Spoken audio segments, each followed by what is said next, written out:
नमस्कार किसान साथियों।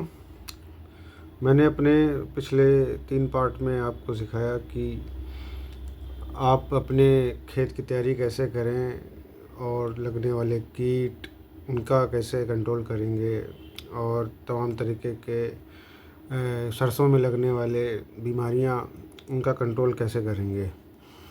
अब हम आईपीएम की एक नई जो आईपीएम के विकसित होने के साथ साथ ही एक टेक्निक विकसित हुई उसके साथ ही में वो है ऐसा agro ecosystem analysis in IPM, यानी कि कृषि पारिस्थितिकी तंत्र विश्लेषण। यानी कि जो हमारा खेत का इकोसिस्टम है, जैसे इकोसिस्टम क्या होता है, जैसे किसी भी जीव के रहने के लिए तमाम तरीके की वहाँ पे कह दीजिए सुविधाएं होनी चाहिए। जैसे कि अगर कोई जीव है तो उसको पानी चाहिए, उसको भोजन चाहिए। ऐसे ही हमारे जो प्लांट हैं, पौधे हैं, उनके होने के लिए खेत में वहाँ पे नमी होना चाहिए, वहाँ पे सॉइल में मॉइस्चर और एयर में मॉइस्चर होना चाहिए, टेम्परेचर होना चाहिए, या तब और तमाम तरीके की वनस्पतियाँ होना चाहिए जो परस्पर उसको वृद्धि में सहायक होती हैं। और तमाम तरीके की वनस्पतियाँ परस्पर जो उन पे लगने वाले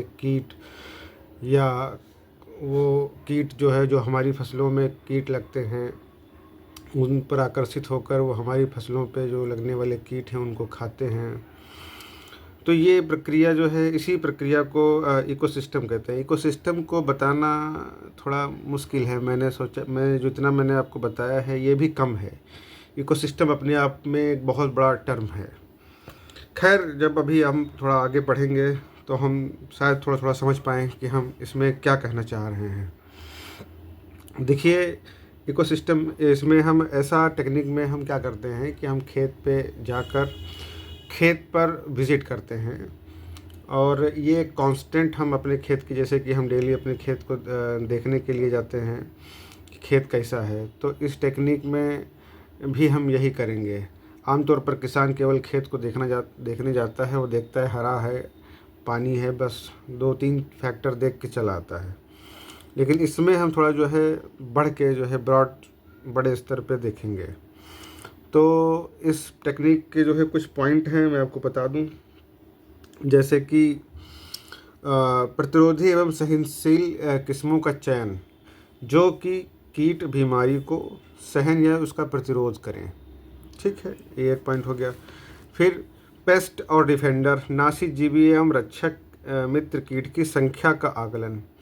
जब हम अपने खेत में जाएंगे तो हमारे पास एक स्वीप नेट होगा और हम रैंडमली जो है कुछ पौधों का हम चयन करेंगे और उन्हीं पौधों पे हम जो हमारे जो फसल को नुकसान कर रहा है कीट यानी कि पेस्ट, और जो उस फसल में लगे हुए कीट को जो दूसरा कीट खा रहा है वो हमारा डिफेंडर है, तो हम उनकी संख्या का आकलन करेंगे। ठीक है, अभी इसका क्या रेशियो होगा इसकी हम चर्चा आगे करेंगे। फिर हम मृदा की दशा का आकलन करेंगे कि मृदा हमारी कैसी है, मृदा का पीएच कैसा है, क्षारीय है, अम्लीय है, उदासीन है, किस तरीके की मृदा है।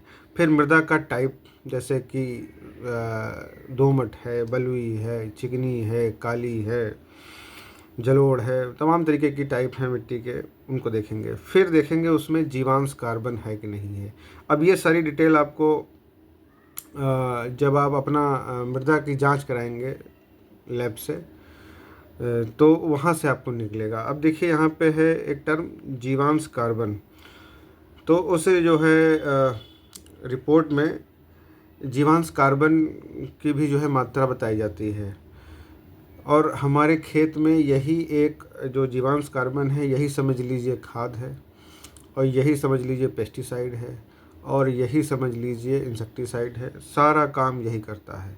पौधे इसी को खाते हैं। जीवांश कार्बन जीवों का अंश, यानी कि जो मृत सूक्ष्म जीव हैं उन्हीं के अंश को हम कार्बन कहते हैं। ठीक है, फिर हम आगे चल के वहाँ के क्लाइमेटिक फैक्टर्स का अध्ययन करेंगे कि आज टेम्परेचर कितना है, आज एयर में मॉइस्चर कितना है, बादल हैं, मौसम कैसा है, ठंडा है, हवा है, ये सब चीज़ों का हम अध्ययन करेंगे। फिर किसान का नासीजीवी पेस्ट के लिए अनुभव। जब इस टेक्निक यानी कि ये जो पॉइंट है मैंने बताए हैं, ये किसान के अनुभव पर डिपेंड करेगा कि ये उसको अनुभव कितना है।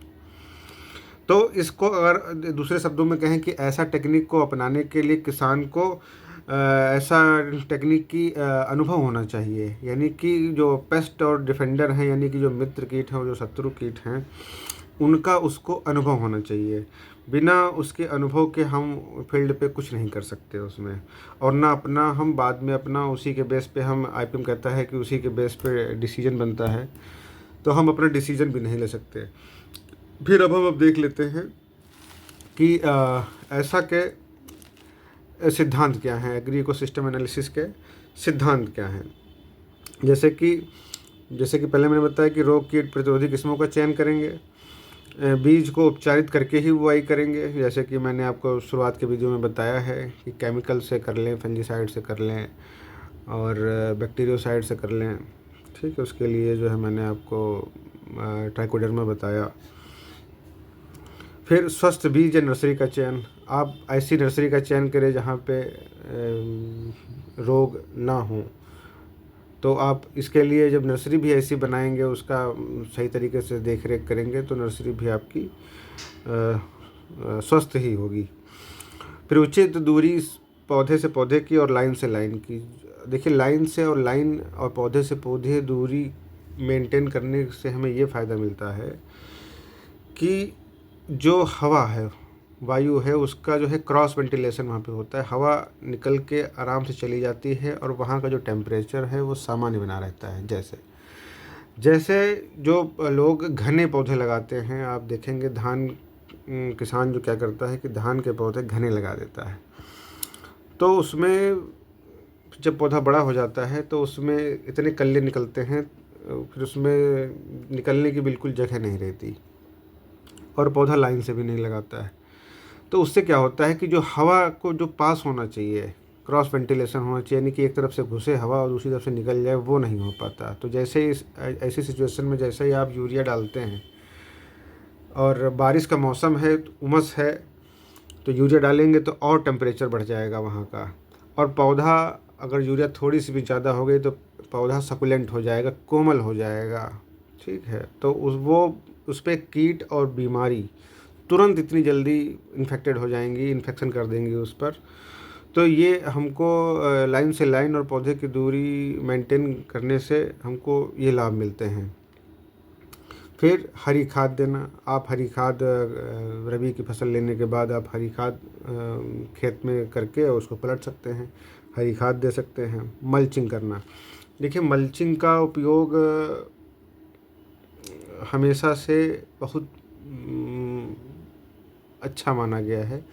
इसका कारण क्या है मैं आपको बता दूं, मल्चिंग क्यों आवश्यक है। देखिए, मल्चिंग जब हम पौधे की रोपाई कर देते हैं, बुआई कर देते हैं, तो उसका जो रूट जोन होता है या जो उसका आसपास जो उसके खाली जो स्थान होता है, अगर उसको हम किसी चीज़ से, पौधे के अवशेष जो हमारे बच गए हैं पिछली फसल के, उससे हम ढक दें, तो क्या होता है कि जो सूर्य की किरणें हैं वो सीधे डायरेक्ट ज़मीन पर नहीं पड़ती, जिससे हमारा टेम्परेचर वहाँ का मेंटेन रहता है, रूट जोन का।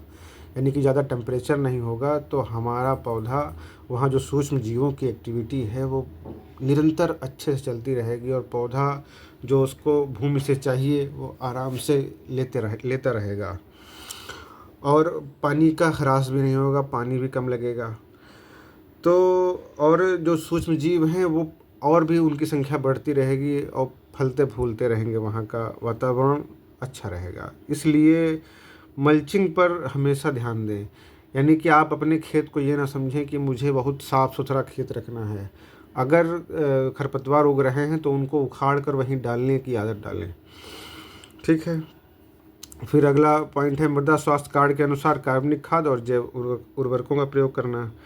जब आप सॉइल टेस्ट कराते हैं तो उस पर एक रिकमेंडेड डोज लिख दी जाती है कि आपको अपने मृदा कार्ड के अनुसार इतनी इतनी जो है मात्रा डालनी है, और अगर हम उस मात्रा को अगर इग्नोर कर दें तो जैसे मैंने लिखा हुआ एक पॉइंट जो है, जैसे नाइट्रोजन युक्त उर्वरकों की अगर अधिक मात्रा हो जाएगी तो पौधा मुलायम और कोमल यानी कि अत्यधिक हरा हो जाने से कीट एवं बीमारी अधिक लगती हैं, वो उस पर होने होना है, आकर्षित होनी है। मैंने अपने चैनल पे एक वीडियो डाली है जिसने किसान भाई ने बहुत ज़्यादा डाला है, एकदम खेत जो है आँखों में ऐसा लग ही नहीं रहा था कि ये जो है नेचुरल ग्रीन है, हरा है, वो बहुत ज़्यादा हरा है। आप अगर देखेंगे शॉर्ट वीडियो में तो उसमें पड़ा है, देखिए। और ठीक इसके विपरीत अगर नाइट्रोजन की कमी हो जाएगी, यानी कि अगर नाइट्रोजन हम कम डाल देंगे तो पौधे की ग्रोथ ही नहीं बढ़ेगी। न देखिए, नाइट्रोजन अभी हमारे खेतों में जीवांश की मात्रा बहुत कम है, तो हमको नाइट्रोजन, फास्फोरस, पोटास हम भले ही ना दें,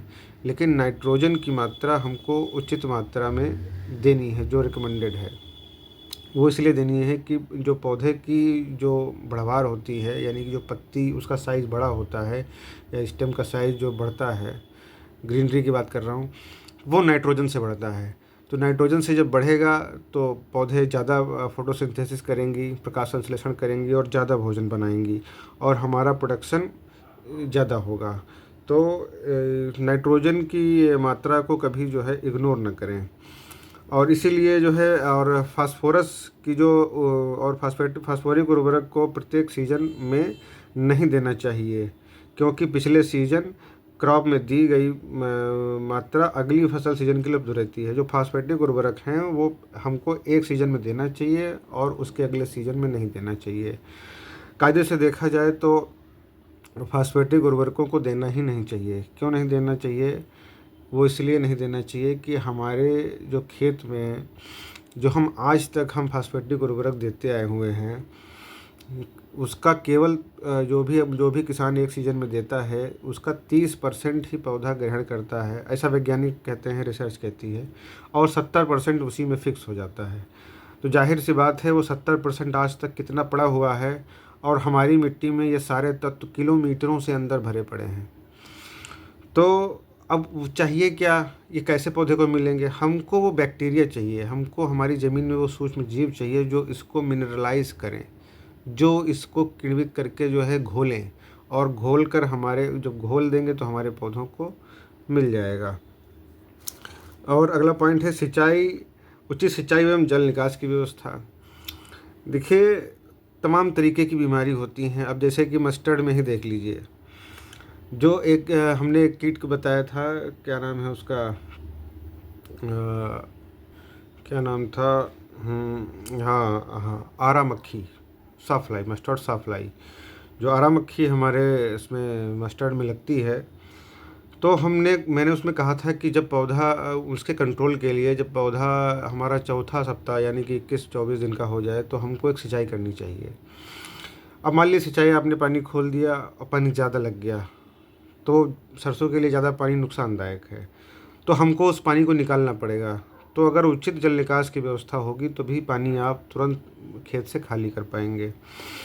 और खाली और भर भी तब सकता है जब हमारे खेत में बहुत अच्छी प्रकार से मेढ़ें बनी होंगी। तो दोस्त किसान भाइयों, हमारे खेत की मेढ़ ज़रूर बनाइए, क्योंकि हमारा जो मेन स्रोत पानी का है वो आसमान से है, वो बादलों से है, वो बारिश का है।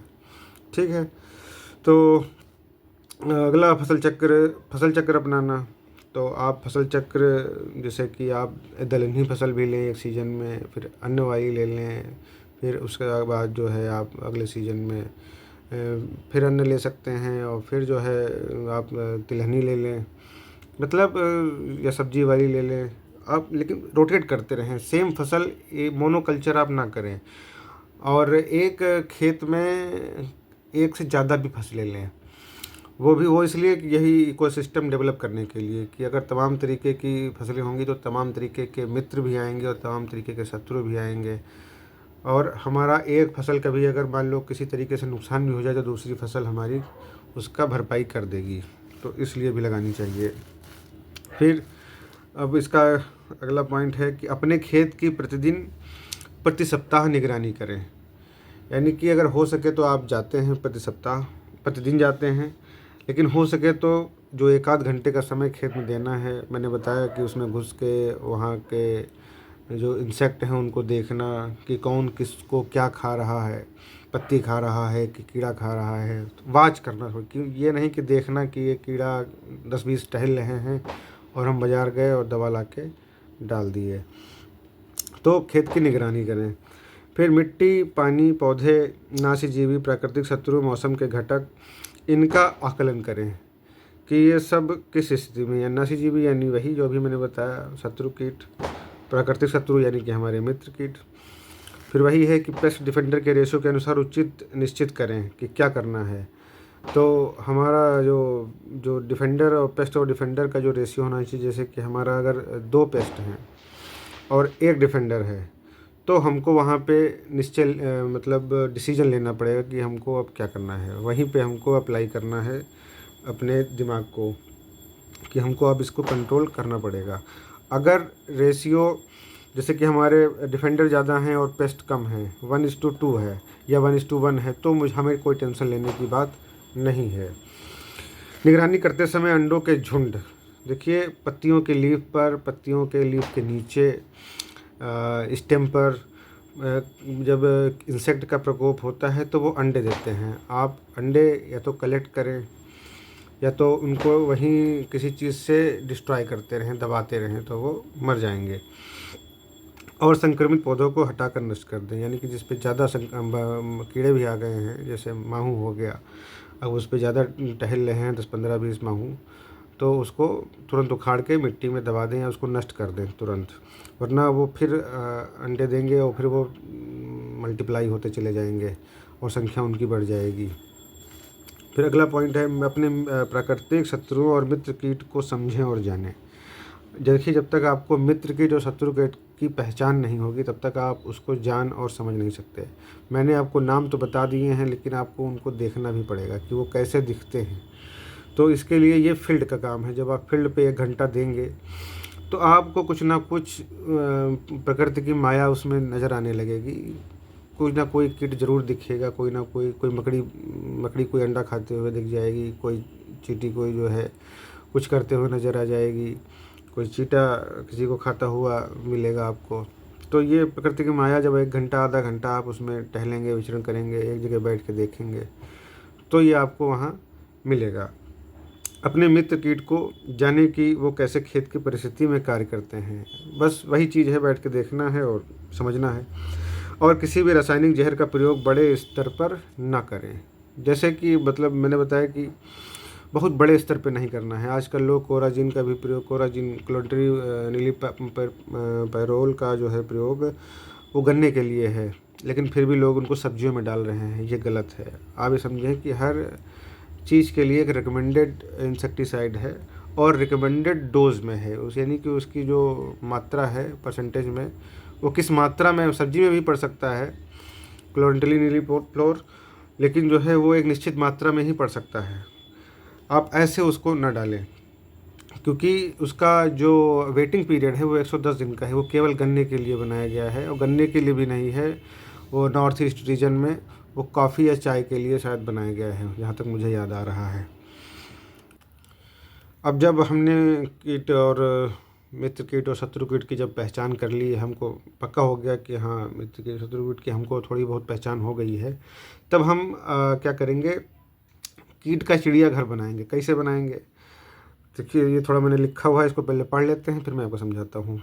प्रत्येक खेत या फील्ड में विभिन्न प्रकार के कीट उपस्थित होते हैं। कुछ लाभदायक होते हैं और कुछ हानिकारक होते हैं, जिनके बारे में किसान को जानकारी नहीं होती है। जैसे परजीवी भच्छी। परजीवी भच्छी वो प्रेटर होता है जो दूसरे कीट को समूचा खाता है, उसे परभच्छी कहते हैं। और जो किसान के मित्र होते हैं और जो कि आसानी से पहचान में नहीं आते हैं, और वह हानिकारक कीटों को खाते हैं, यानी कि ये हमारे मित्र हैं। तो जब तक इनकी हम पहचान नहीं करेंगे, हम इनको भी मार देंगे। इसीलिए जहर डालने के लिए मना किया जा रहा है। कीट चिड़ियाघर का विचार सहायक हो सकता है किसान का कौशल बढ़ाने में, कि वो मित्र व शत्रु कीट की पहचान कर सके। इस विधि में हम कुछ परभक्षी को पकड़ते हैं और उनको अलग डिब्बों में बंद करते हैं। साथ में कुछ शत्रु कीट और पौधे के टुकड़े भी डालते हैं और निश्चित समय तक देखते हैं कि ध्यानपूर्वक कि प्रेडेटर या परभक्षी कीट हानिकारक कीट को खाता है या पौधे को और ठीक उसी प्रकार हम देखते हैं कि जो हानिकारक कीट है वो प्रेडेटर को खाता है या हमारी फसल को टुकड़ों को खाता है। इसका मेन वो है कि आप जब खेत में जाएंगे आपके पास एक नेट रहेगा, एक स्वीप नेट आता है, आईपीएम में दिया जाता है। आप उस नेट से आप किसी भी कीट को आसानी से पकड़ सकते हैं। तो जब आप उस कीट को पकड़ लेंगे फिर आप उसको एक डिब्बी में, प्लास्टिक की डिब्बी में उसको बंद करेंगे। उसको बंद कर दिया और फिर मित्र कीट को पकड़ेंगे, और शत्रु कीट को पकड़ेंगे, उसको भी बंद कर दिया। फिर कुछ पेड़ के टुकड़े या पत्ती के टुकड़े उसमें डाल देंगे। अब तीनों को डाल दिया मैंने उसमें। अब मैं देखूंगा कि कौन किसको खाता है। मित्र कीट शत्रु कीट को खाता है या शत्रु कीट मित्र कीट को खाता है या शत्रु कीट पत्ती को खाता है। तो दोस्तों हमेशा याद रखिए किसान भाइयों, जो हमारा मित्र कीट है वो नॉन वेजिटेरियन है, वो मांस खाता है, यानी कि वो कीड़ों को खाता है। और जो हमारा शत्रु कीट है वो वेजिटेरियन है, वो हमारी सब्जी और फसल को खाता है, पत्तियों को खाता है। तो बस जब हम इनको ये बंद कर देंगे तो हमको पूरी प्रक्रिया समझ में आ जाएगी कि अंदर क्या चल रहा है, और जो प्रक्रिया चलेगी आपको आपकी वो स्किल बढ़ाने का काम करेगा कि हाँ यार ये तो बात सही है कि ऐसा होता है। तो दोस्तों इसके आगे का जो मैं अभी आईपीएम का और भी पार्ट बचे हुए हैं, तो इसके आगे की कहानी मैं अगले वीडियो में बताऊंगा। और दोस्तों ये इस चैनल को ज़रूरत मतलब किसान के पास जो है आप पहुंचाने की मदद करें, और मेरे चैनल को सब्सक्राइब करें, लाइक करें, शेयर करें। धन्यवाद।